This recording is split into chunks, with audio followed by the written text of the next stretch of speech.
Halo teman-teman semuanya, perkenalkan saya Nur Aziza bersama tim saya, Anindita Firdavilanda, Aperliana Nur Anjani, Della Bintang Maulinda, Farhul Maulana Rivaldi, dan Rizka Darin Arnista. Jadi di sini kami akan menjelaskan mengenai apa itu letter of credit. Jadi, letter of credit atau biasanya disebut LOC merupakan cara pembayaran internasional yang menjadikan atau memungkinkan seseorang eksportir menerima pembayaran langsung tanpa menunggu berita dari luar negeri. Jadi, pembayaran tersebut akan diterima setelah barang dan berkas dokumen dikirimkan ke luar negeri atau kepada pemesan. Lalu, untuk fungsi letter of credit akan dijelaskan di slide selanjutnya.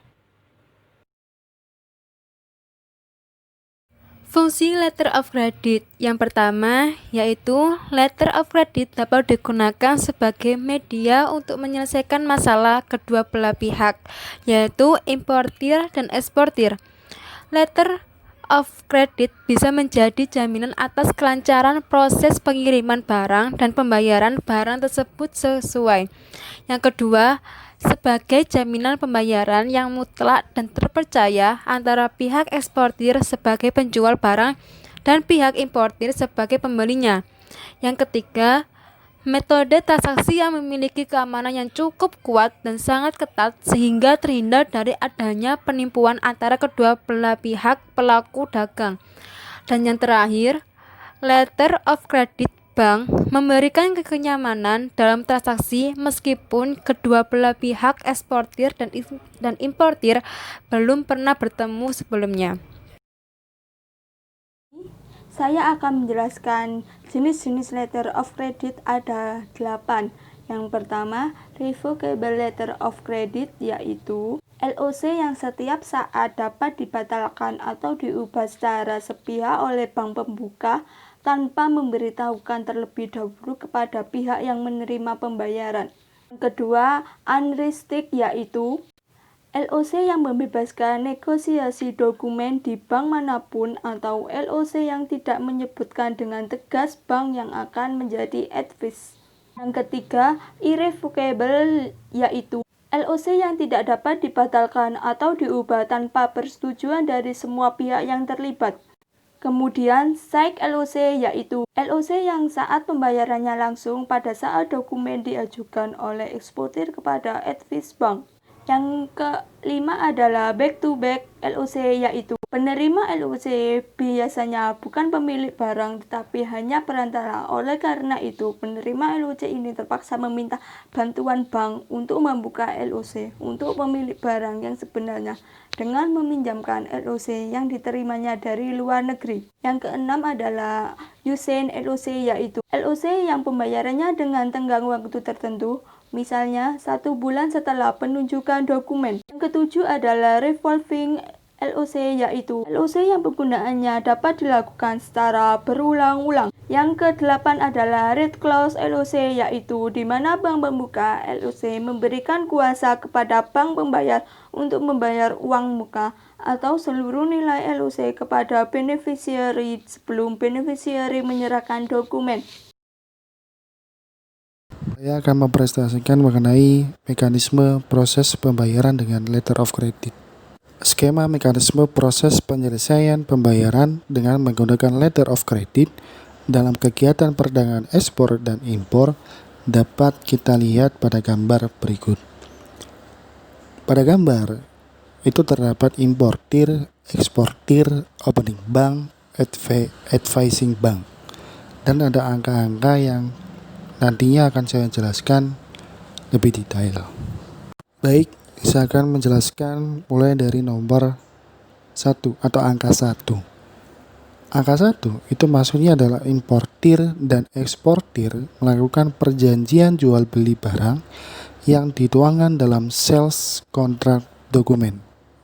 Yang dimaksud sales contract document adalah dokumen atau surat persetujuan antara penjual dan pembeli yang merupakan follow up dari purchase order yang diminta importir yang isinya adalah mengenai syarat-syarat pembayaran barang yang akan dijual seperti harga, mutu, jumlah, cara pengangkutan, pembayaran asuransi, dan sebagainya. Angka nomor 2. Angka nomor 2 maksudnya adalah importir mengajukan aplikasi pembukaan letter of credit di opening bank atau issuing bank. Angka 3 maksudnya adalah opening bank mengirimkan letter of credit importir ke advising bank atau confirming bank berikut syarat-syarat yang harus dipenuhinya. Angka keempat maksudnya adalah advising bank menyerahkan letter of credit beserta dokumen pendukungnya kepada eksportir. Selanjutnya angka kelima. Maksudnya adalah eksportir mengirim atau mengapalkan barang kepada importir sesuai perjanjian jual beli dalam sales contract document. Selanjutnya angka keenam. Eksportir menyerahkan bukti pengiriman barang berikut dokumen pendukungnya ke advising bank agar mendapat pembayaran. Angka ketujuh. Advising bank akan melakukan pembayaran setelah meneliti semua dokumen yang diserahkan oleh eksportir memenuhi syarat yang telah ditentukan. Selanjutnya nomor 8. Advising bank menyerahkan dokumen pembayaran dan pengiriman barang kepada opening bank agar menerima pembayaran kembali. Angka nomor 9. Opening bank memberitahukan importir atas kedatangan dokumen dari eksportir melalui advising bank. Angka 10. Importir melakukan pembayaran letter of credit yang telah dibuatnya dan menerima semua dokumen yang dikirim oleh advising bank. Dan yang terakhir adalah angka ke-11. Opening bank menyelesaikan pembayaran kepada advising bank. Syarat dokumen pendukung letter of credit, yaitu yang pertama adalah bill of lading, yang kedua invoice, yang ketiga asuransi, yang keempat packing list, yang kelima certificate of origin, yang keenam certificate of inspection, yang dimana masing-masing proses penyelesaian LC atau dokumen-dokumen yang dibutuhkan untuk proses penyelesaian letter of document akan dijelaskan lebih detail oleh Mbak Anjani. Terima kasih. Pada slide ini saya akan menjelaskan proses penyelesaian letter of credit. Dibutuhkan dokumen-dokumen sebagai berikut. Yang pertama ada bill of lading atau konosemen adalah satu dari 3 dokumen penting yang digunakan dalam perdagangan internasional untuk memastikan bahwa eksportir menerima pembayaran dan importir menerima barang dagangan. Yang kedua, invoice. Komersial invoice atau faktur perdagangan adalah dokumen nota atau faktur penjualan barang ekspor impor yang diterbitkan oleh eksportir, penjual atau pengirim barang.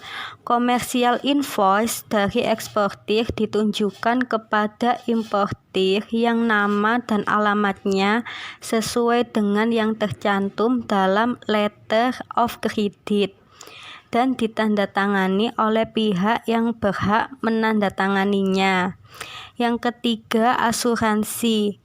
Asuransi yang dimaksud adalah peranan asuransi di dalam pembukaan letter of credit merupakan cara pembayaran dipakai dalam pelaksanaan ekspor impor, khususnya dalam perdagangan internasional sebagai jaminan atas letter of credit yang ditarik, di mana jaminan tersebut akan dibayar setelah barang-barang telah dikirim oleh eksportir. Yang keempat ada packing list. Packing list adalah dokumen penting sebagai tempat informasi dari isi paket yang dikirim. Dalam packing list terdapat informasi alamat lengkap dari pengirim atau shipper dan juga penerima atau receiver di bagian atas. Lalu di bawahnya ada tabel berisi informasi barang, jumlah, dan juga beratnya. Yang kelima, Certificate of Origin atau COO yang disebut juga Surat Keterangan Asal Barang atau SKA adalah sertifikasi asal barang di mana dinyatakan dalam sertifikasi tersebut bahwa barang atau komoditas yang diekspor adalah berasal dari daerah atau negara pengekspor. Yang keenam, Certificate of Inspection atau sertifikat keterangan tentang keadaan barang adalah mengenai mutu barang, jenis, harga, dan lain keterangan yang dibutuhkan dan dikirim. Selanjutnya akan dijelaskan oleh Anindita. Keuntungan letter of credit bagi eksportir dan importir.